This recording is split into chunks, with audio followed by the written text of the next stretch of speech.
હજી નવા નથી 10 વાગ્યા એ તને કહું છું. ભૂંગરા કાઢ આખો દી ભૂંગરા ભરાવીને બેસે પણ સંભળાતું નથી તને.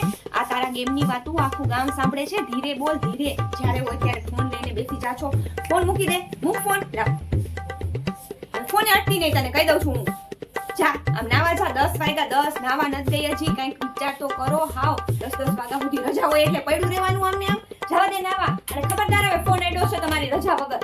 ફોન એ માર જો ઓલી સાઈડ જાય ઈ સાઈડ નહીં આ સાઈડ ઝાડવાની પાછળ. અરે ઈ નહીં ડોબા ઓલી સાઈડ થી જો ને. પણ એ ભરી કરી નાખી. ચાલો આ તો મને છૂટી એવી લોહી પેટમાં હિસાબમાં ગોટો આવી. એવી જોરથી બોલે છે. તને ના પાડી ને કે હવે તું ફોન મૂકીને ને ગેમ નથી રમવાની તારે. ભરી તે લઈ લીધો. એ ઓલે તો જાતો બાજુની દુકાને દૂધની બે બોતલ લેતી આવતો. હમણાં મહેમાન આવે છે. એ ફોન મૂક ને ઘર સાફ કરવાનું છે. મારે ઘણું કામ છે. જા જલ્દી દૂધ લેતી આવ. જલ્દી આવજે. યા ઊભી નો રહી જાતી. ફોન નથી લઈ જાવ. લાવ ફોન લઈને જઈશ એટલે કલાકે આવીશ. ફોન ભલે રહ્યો મારી આગળ. જલ્દી લઈને આવ. આખો દી જ્યાં જાય અહીંયા ભેગા ફોન વગર તો ઘરની બહાર તમારાથી નથી નીકળાતું. જલ્દી આવ. એ 12 વાગ્યા 12 હવે